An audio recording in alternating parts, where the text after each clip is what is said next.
नमस्कार मित्रांनो, मी आता जिथं उभा आहे ते सह्याद्रीतलं एक जंगल आणि सांगायचं झालं तर मी आता उभा आहे ते राधानगरी दाजीपूर अभयारण्यातल्या एका ठिकाणी. तुम्ही बघू शकता पावसाळ्यानंतर कसा सगळ्या वनस्पतींना झाडांना बहर आला आहे, झुडपं पण वाढले आहेत, मोठी झाडं पण वाढली आहेत. तर अशा सुंदर वातावरणात मी आता उभा आहे आणि इथून जवळपासच राधानगरी धरण आहे, जे देशातलं पहिलं स्वयंचलित धरण म्हणून ओळखलं जातं. तर राजर्षी शाहूंच्या दूरदृष्टीनं आणि कर्तृत्वानं साकार झालेलं हे धरण, प्लस आपलं मी जिथं उभा आहे ते राधानगरी दाजीपूर अभयारण्य, युनेस्कोसारख्या जागतिक संघटनेनेही या अभयारण्याला जागतिक वारसा स्थळ म्हणून मान्यता दिली आहे. आणि बरेच एंडेमिक स्पेसीजही आपल्या राधानगरी अभयारण्यात सापडतात. म्हणजे इथले जे प्राणी आहेत, इथले जे पक्षी आहेत किंवा इथल्या वनस्पती आहेत, त्या जगात इतरत्र कुठेही सापडत नाही. त्याला आपण एंडेमिक स्पेसीज म्हणतो. तर नैसर्गिक आणि ऐतिहासिकदृष्ट्या महत्त्वाची असलेली ही ठिकाणं राधानगरी अभयारण्य आणि आपलं राधानगरीचं धरण. तर या दोन्हीही गोष्टींचं ऐतिहासिक आणि नैसर्गिक महत्त्व टिकवून ठेवण्याचं, ह्या दोन्ही गोष्टीही नीटनेटक्या ठेवण्याचं कामच नव्हे तर कर्तव्य आपलं आहे. तर या भावनेतूनच आपल्या कौलवच्या शिवशांती सोशल फाउंडेशननं असं ठरवलं की सगळे कार्यकर्ते जमून आपण या राधानगरी अभयारण्यातून जो रोड जातो तळ कोकणात, तर याची साफसफाई करायची. आणि दुसरं असं की जंगलात राहणारे जे जंगलवासी आहेत, ज्यांना कमी सुविधा मिळतात किंवा ज्यांच्या घरात कमावणारं कोण नाही आहे, ज्यांचा इन्कम खूप कमी आहे, तर अशा लोकांना जीवनावश्यक वस्तूंचा पुरवठा करण्याचं किंवा वाटप करण्याचं एक छोटीशी मदत अशा स्वरूपाचं काम फाउंडेशनतर्फे करावं. या दृष्टीनंच ह्या 2 तारखेला हा आपण कार्यक्रम सुरू करतो आहे. तर बघूया कार्यक्रमात कोण कसं भाग घेतं आहे, कार्यक्रम कसा पूर्ण होतो आहे, कितपत आपल्याला यश येतं आहे, साफसफाई करताना कोणाची दमछाक होते, सगळं आपण बघणार आहे थोड्या वेळात. भोगावती नदीचा उगम दाजीपूरच्या जंगलातच होतो. ही नदी डोंगराळ भागातून वाहत कोल्हापूरकडे येते आणि कोल्हापूरच्या थोडं अलीकडे तुळशी, कुंभी, कासारी या नद्या तिला येऊन मिळतात. या नदीवर जर धरण बांधलं तर या पाण्याचा उपयोग शेती क्षेत्रासाठी मोठ्या प्रमाणात होईल, हे दूरदृष्टी असणारे राजर्षी शाहूंनी ओळखलं होतं. आणि गरिबांचे अश्रू जर कायमचे पुसायचे असतील तर धरण हाच एकमेव उपाय आहे, हेही जाणलं होतं. या दूरदृष्टीतूनच राजर्षी शाहूंनी जे राधानगरी धरण बांधलं, त्याच ठिकाणी आता महाराष्ट्र शासनाने राजर्षी शाहूंचं स्मृतीस्थळ बांधलेलं आहे आणि याच ठिकाणी आम्ही सगळे सकाळी जमायचं ठरलं. कार्यक्रमासाठी खास पुण्यावरून आलेल्या शुभांगी यांना घेऊन मी, सम्राट, सर्वेश, सायलू, अनुराधा आणि वेदू आम्ही सकाळी 7 वाजता कौलमधून निघालो. माझा मित्र नंदू, त्याचं छोटं बाळ, त्याची मिसेस आणि त्याच्याबरोबर असलेले 4 मित्र हे कोल्हापूरहून येणार होते. पण वाटेतच त्यांची गाडी पंक्चर झाल्यामुळं ते 1 तास उशिरा येणार हे नक्की झालं. बोलले की पाणी कुठून जातं. या कार्यक्रमासाठी रत्नागिरीवरून प्रथमेश, त्याची मिसेस भाग्यश्री, छोटे अर्णव आणि ऋत्वीही आली होती. तेही वेळी तिकडं हजर होते. नंदू आणि मित्रपरिवार येईपर्यंत ह्या दोन्ही चंगूमंगूंनी आमचा चांगलाच टाइमपास केला. अखेर 9 वाजता आम्ही सगळे एकत्र जमलो. 2 छानसे फोटो घेतले, सेल्फी घेतला आणि मग कामाला सुरुवात केली. कौतुकाची गोष्ट म्हणजे रोजचा कामाचा व्याप आणि दगदग असतानाही वनविभागाचे वनसेवक आणि वनरक्षक आमच्या आधी स्मृतीस्थळाजवळ पोहोचले होते. थोडं उशिराच आलेले प्रकाशदादा आणि अमर यांनी स्वच्छता अभियानाच्या सुरुवातीपासूनच जोर घेतला होता.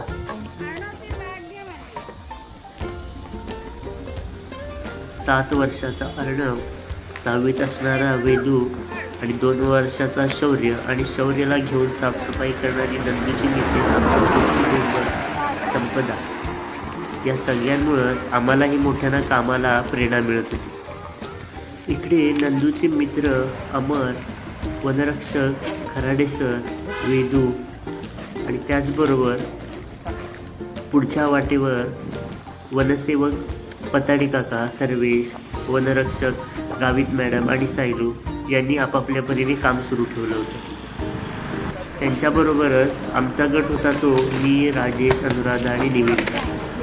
आम्हीही आमच्या या चौघांच्या ग्रुपने रस्त्याचा पुढचा भाग साफसफाईसाठी घेतला होता.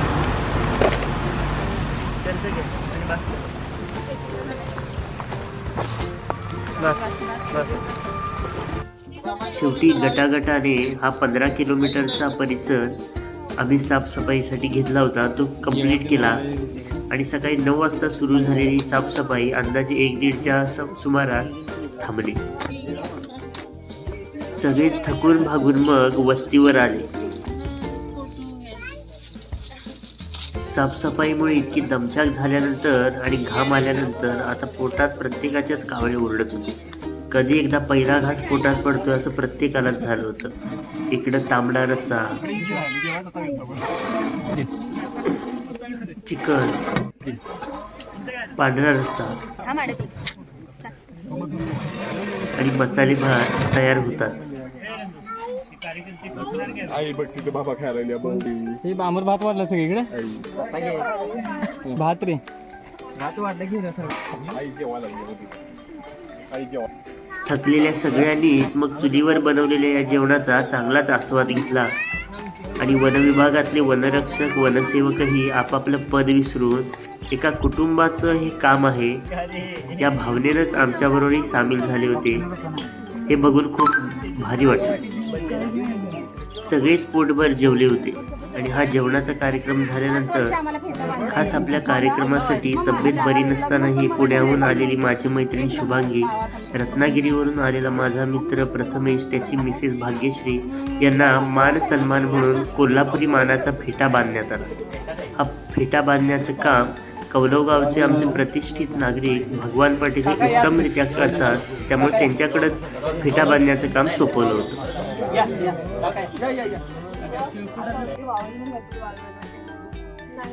चेहरा यायला पाहिजे.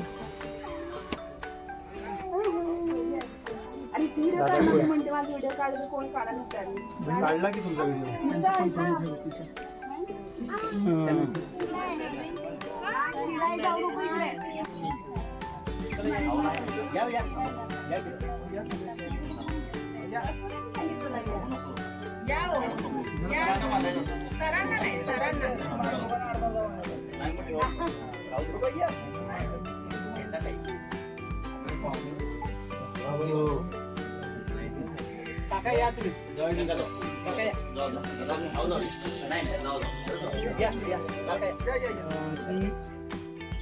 बरेच दिवसाची इच्छा होती की राधानगरी फिरायला प्रथमेश येईल किंवा आमच्या ग्रुपचे मेंबर येतील. तर नुसतं फिरायला येण्यापेक्षा आपलं काहीतरी विधायक काम होईल का, काहीतरी उपक्रम होईल का, या दृष्टीनं मग स्वच्छता अभियानाचं कल्पना डोक्यात आली.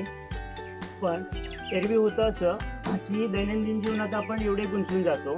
जमलेल्या सर्वांना मग मी या स्वच्छता अभियानाचं महत्त्व आणि ही कल्पना डोक्यात कशी आली, हे का गरजेचं आहे, या संदर्भात जमलेल्या सगळ्यांशी चर्चा केली. कचरा जायचा हा एक विषय होतो. आपलं अभयारण्य, आपलं वैभव हे आपणच जपायला हवं. शाहू महाराजांचे नुसते स्टेटस लावून नाही चालणार, ते काम करून दाखवायला हवं. या भावनेतून हे झालं. दुसरी अशी गोष्ट, सायंटिफिक विचार केला तर त्यातला एखादा कचरा खाऊन जरी एखादा प्राणी त्यानं त्याच्या पोटात गेलं, मग तो गावा असेल, सांबार असू दे किंवा काय असेल, तर त्याचं गॅस्ट्रोइंटेस्टिनल ट्रॅक आहे तो पूर्ण बंद होऊन जाणार, त्याची भूक मरणार. इच्छा असेल तर थोडंसं खाईल पण ते तटेल इथंच, कारण पिशवी खाल्ली त्यानं प्लास्टिकची, पुढं ते सरकणार नाही आणि अशात पोटफुगी होऊन तो मरून जाऊ शकतो. मग बाकीच्या वेळी आपण नुसतंच गोमातेला पूजून किंवा मग वसुबारस करून काय उपयोग नसतो. हे देवानंच दिलेली, निसर्गाने दिलेली देणगी आहे, ती तर आपल्याला जपायला पाहिजे. हे दोन उद्दिष्ट होती.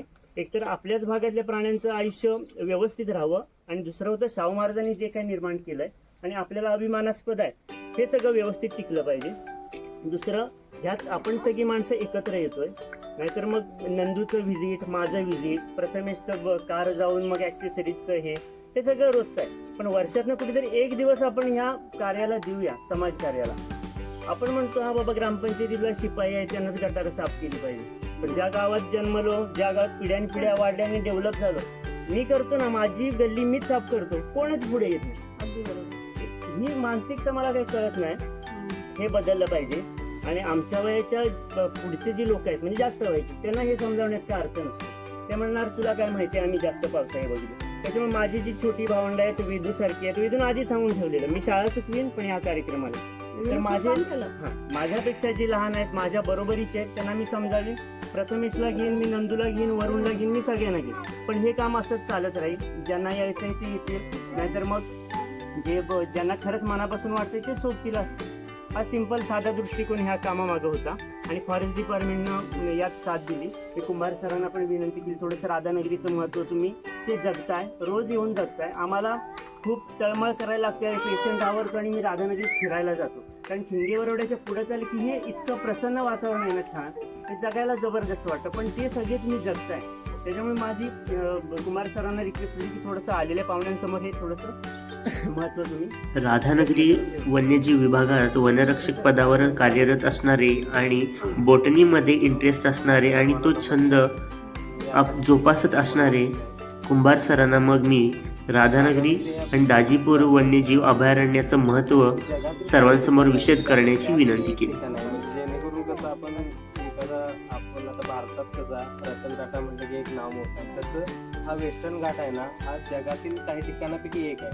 म्हणजे बायोडायव्हर्सिटीचं हे हॉटस्पॉट आहे. त्या ठिकाणी आपण राहतोय. मग आमची आता माझे काही संबंध कधी निसर्गाशी असा डायरेक्टली आले नाही.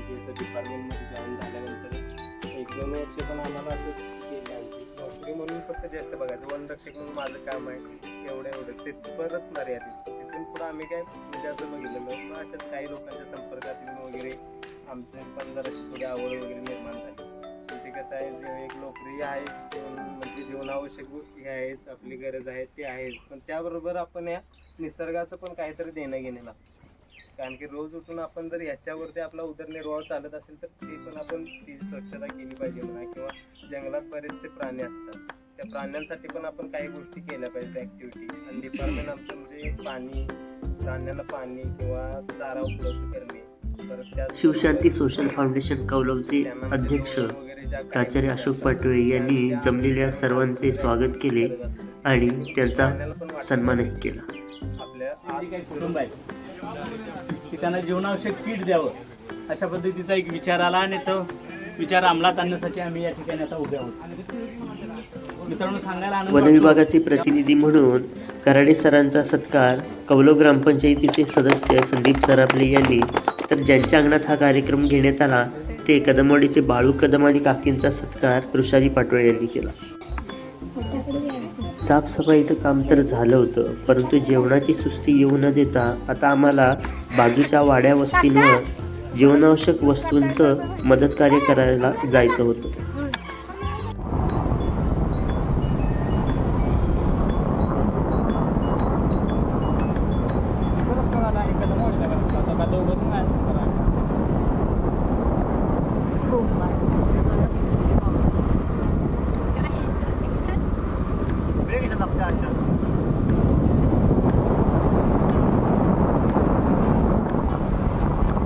जंगलात असणाऱ्या या वाड्या वस्त्यांचं नैसर्गिक सौंदर्य बघताना खरंच मन हरखून गेलं.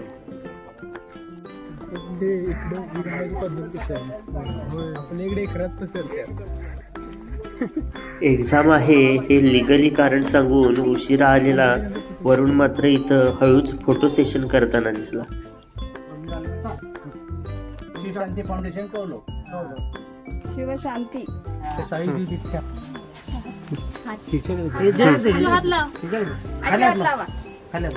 अजिल नाही हात लावता येते. खाली बसले ओके. संध्याकाळ होत आली तरी आमच्या या छोट्या कार्यकर्त्यांचा उत्साह मात्र कमी झाला नव्हता. हात लावा.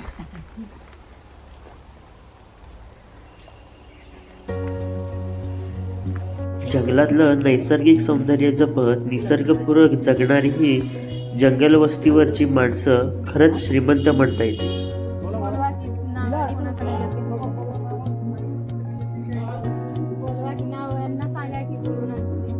अभयारण्यातल्या एकूण 4 वाड्यांवर आम्ही गरजू असलेल्या 15 कुटुंबांना मदत कार्य केले.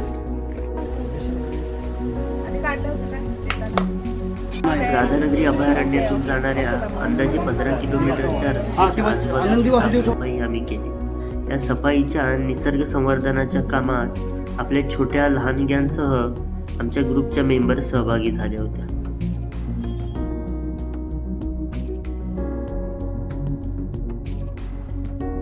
या कामात वनविभागानं दिलेलं सहकार्यही मोलाचं होतं. मनुष्यबळ नक्कीच कमी पडलं. पुढच्या वेळी मात्र मोठ्या मनुष्यबळानिशी आणि अजून जास्त जीवनावश्यक वस्तूंचा पुरवठा करण्याच्या विचाराने आम्ही नक्कीच हालचाल करू आणि हे काम असंच पुढे जोमाने सुरू ठेवू. आमचं हे छोटंसं काम तुम्हा सर्वांना आवडलं असेल तर नक्कीच हा व्हिडिओ शेअर करा आपल्या मित्रांसोबत, मैत्रिणींसोबत, लाईक करा आणि सबस्क्राईबही करा. थँक्यू.